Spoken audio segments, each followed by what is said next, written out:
With the U.S. tackling both the Korean crisis and threatening to scrap the Iran nuclear deal, President Trump has now decided to lump together his two adversaries by accusing Tehran of supporting Pyongyang. I believe they're funding North Korea. I believe they're trading with North Korea. I believe they're doing things with North Korea that is totally inappropriate. In Trump's eyes, Iran is teaming up with another archenemy of the United States. But hey, there's no challenge that Trump can't overcome. I think that the president is the one that's keeping the world from chaos. The truth is, this coming week, Donald Trump is expected to take a major step to quashing the game-changing nuclear deal reached with Tehran. That's despite the fact that Iran has been playing by the rules. The UN Nuclear Agency, the EU, and the Trump administration itself have all confirmed the country is playing ball and sticking to the agreement.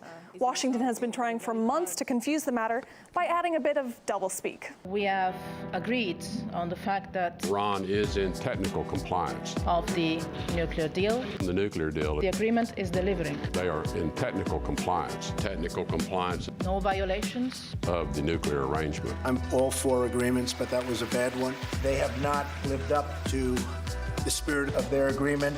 They are not living up to the spirit of their agreement.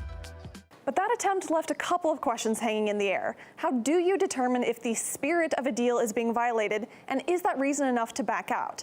So, unsurprisingly, that approach wasn't quite cutting it. And perhaps that's why Trump's latest strategy involved adding another international troublemaker, Pyongyang, to the mix. The aggressive rhetoric between North Korea and the White House has put the possibility of nuclear war on everyone's minds. And with no solution to that in sight, we are now also facing the possible consequences of dismantling the nuclear deal with Iran.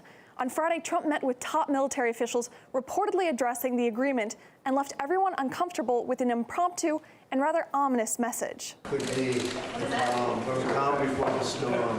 What storm, Mr. President? You'll find out. The world is perplexed by what that could possibly mean, but we think we have a pretty good idea. Storm Donald is already making landfall.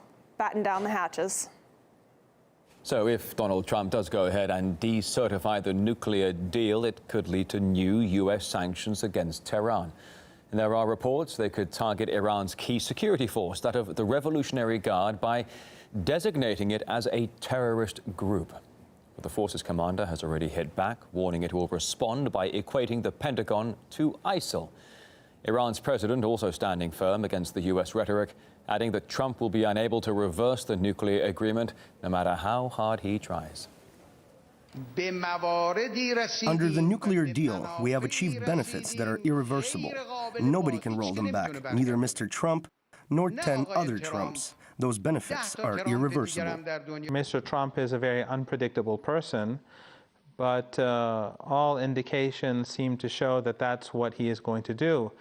And if he does decertify the agreement, basically it will show the international community that the United States is an untrustworthy country, and it's not a country that you can negotiate with. And I think the same is true with any country that wants or is even contemplating negotiating with the United States.